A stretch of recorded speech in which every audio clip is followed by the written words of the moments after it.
Hello students, welcome back. I am Anamika, your bio teacher with the same chapter, that is microorganisms, friend and foe. And today's topic is antibiotics. That means what are antibiotics, how they are prepared, how they are effective, and what will be happen if we take the overdose of the antibiotics. So these are the topics in which we have to discuss in this video. And as you know that in the previous video you have read about the useful effects of the microorganisms, like various useful effect, how they are helps in the preparation of curd, cheese, how they helps in the preparation, you can say, the compost or manure by decomposing the dead and decay matter. So in this way they helps in recycling the nutrient. And the some microorganisms like some algae and fungi like mushroom, they are written as the food items because they are rich source of nutrients. And some protozoans, they control the bacterial population. So in this way that means they are helpful for the soil also, and various other effects also. That means they are used in the preparation of the vaccine and some medicines also. So in today's video we will mainly focus on the antibiotics. All of you know that when we fall ill, and that means in that condition when the immune system is not properly response against the antigens or the microorganism, so in that case that means doctor prescribe the antibiotics. So what are the antibiotics, how they are effective? So let's we see. So antibiotic, what is antibiotic? That is a drug. That means the medicine. Drug, that means that is a medicine, type of medicines or chemical that treat bacterial infection originally. That means antibiotic, that is a substance produced by one microorganisms and that selectively inhibits, that means you can say reduce or suppress the growth of the another microorganisms. The word antibiotic, that means against life. Any drug that kills germs in your body, or you can say our body, that is technically an antibiotic. Antibiotics are not effective against viral infection such as the common cold and flu, most cough and sore throats. And later on we will discuss about that why they are not effective against the viral infection. So what are the main types of the antibiotics? So what are the main types of the antibiotics? That includes penicillin, for example phenoxymethyl penicillin, flucloxacillin, amoxicillin. Next is tetracyclines, for example tetracycline, doxycycline, lamicycline, aminoglycosides, for example gentamicin, tobramycin. So these are the different types of the antibiotics generally we take for the various types of the infection. Next is how antibiotic works, that means how they are effective. Antibiotic mainly fight bacterial infection either by killing bacteria or slowing and suspending its growth. They do by this by the following methods. So what are the different types of the methods? So first is attacking the wall of the coating surrounding bacteria, and in bacteria mainly the outermost coating, that is cell wall.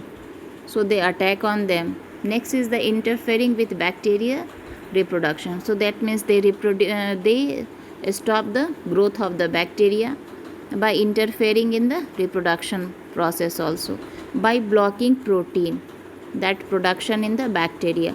So in this way, that means these are the different types of the methods by which they can slow down the growth of the bacteria and fight against the bacterial infection.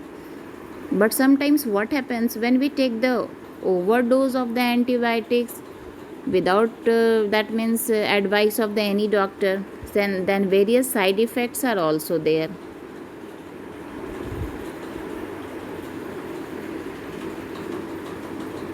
So next is why antibiotics are not effective against viral diseases like cold and cough, smallpox, etc.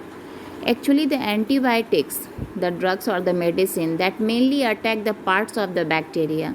And all of you know, I think we have discussed in the previous video about the viruses, that viruses, they do not have any cellular structure. So that means in virus, that is only a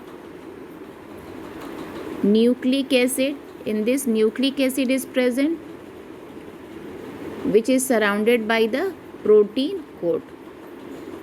This one is protein coat. So in the virus, there is no any structure like bacteria. So that's why antibiotics that are not effective against the viral diseases. Next is, what are the precautions we have to take while taking the antibiotics? That means unnecessary, we should avoid taking the antibiotics. So let's see one by one. First is, antibiotics should be taken under the supervision of a well qualified doctor. It means, that means unnecessary, without the advice of the doctor, we should avoid eating the antibiotic. Course of antibiotic, this is very important. Course of antibiotic, that means the antibiotics are not taken too much or less. A certain dose that is prescribed by the doctor, that is very important. Next is, antibiotics should be taken in the right amount and at the right time. Okay, though that means the proper time and the proper duration that is given by the doctor, that is very important. So we should, that means take the certain precaution, and unnecessary we should avoid eating the antibiotics. Otherwise it may sometimes, it may also kill the useful bacteria. As you know that in our gut or the intestine, the various good bacteria are also present along with the bad bacteria. So when we take the antibiotics unnecessarily, or that means you can say in too much, then what will be happen? They, along with the bad bacteria, it may also kill some useful bacteria which is present inside the gut, intestine, and which helps in the digestion of the food, preparation of the enzymes, some vitamins like vitamin K. So next is the side effect of taking overdose of antibiotics. Right now I told you that antibiotics that are required in proper amount, not too much and not too less. Common side effects. So what are the common side effects with antibiotic? That includes mild skin rashes or other allergic reaction. So sometimes it may cause the skin rashes or allergic. Next is soft stool. Short term, that means you can say diarrhea, that means stomach upset stomach, and nausea. Nausea, that means the vomiting tendency. Next is loss of appetite, fungal infection in any body parts, and sometimes in oral infection also. And do you know that the penicillin, that was the first antibiotic? And who discovered the penicillin? Actually it was happened accidentally. A scientist, mainly he was the bacteriologist, that is called Alexander Fleming. Once upon a time he came from vacation and he was performing some experiments in his petri dish.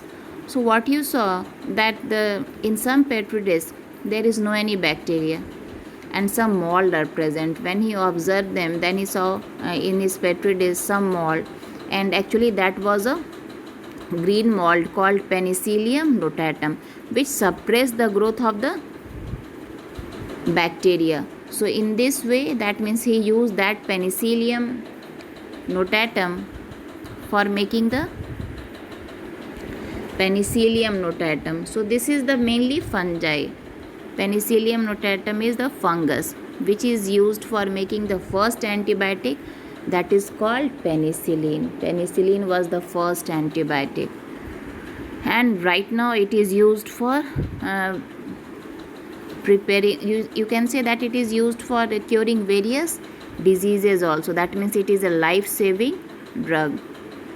Right now I am going to show you one animation, so that should be clear to you that how antibiotic works.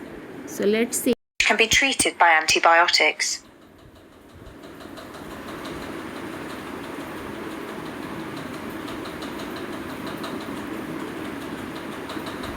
Antibiotics can be bacteriostatic or bactericidal. Bacteriostatic antibiotics slow the growth of bacteria by interfering with the processes the bacteria need to multiply. These processes include DNA replication,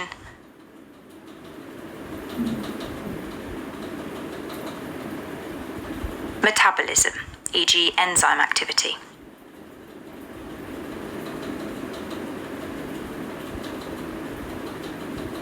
protein production,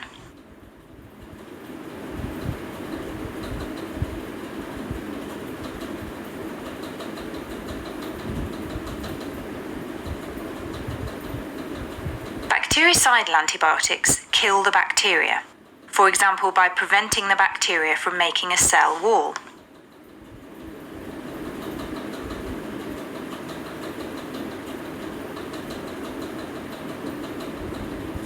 Penicillins are bactericidal. Penicillins include penicillin 5 for sore throats, amoxicillin for chest infections, and fluxloxacillin for skin infections. Antibiotics can be so-called broad spectrum, affecting many different bacteria in your body, including useful bacteria in your gut. Some antibiotics are more narrow spectrum, only affecting one or two types of bacteria. It is better to use narrow spectrum antibiotics where possible.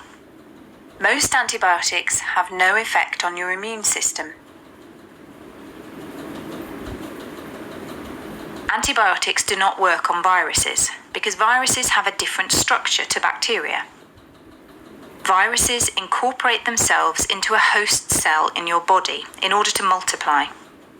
Bacteriostatic antibiotics that affect bacterial DNA, metabolism, or protein production do not attack body cells and therefore do not slow the growth of viruses. Viruses do not have a cell wall, and therefore bactericidal antibiotics that act on cell walls cannot kill viruses.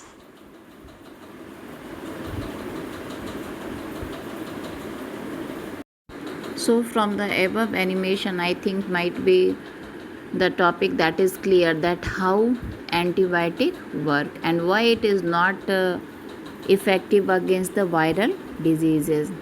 Because in viral infection, because virus don't have any cellular structure like bacteria, and against viral diseases the immune system that works, otherwise the vaccine. So vaccine that mainly contains the weak or kill germ, and that mainly prepare the antibody to fight against the particular antigens. Antigens, that means the foreign particles that enter inside our body. So I think that should be clear among the vaccine and antibiotics. That vaccine that is only effective against the viral infection, and antibiotic that is mainly used for the bacterial or some fungal infection. But in viral infection, antibiotic does not work. So might be all the topic what you have read in this video should be clear about the antibiotics. What are antibiotics, how does it work, and what are the precautions we have to take while taking the antibiotics, which was the first antibiotics, and how it becomes the life-saving drugs. And next is the effects, you can say the side effects of taking overdose of antibiotics.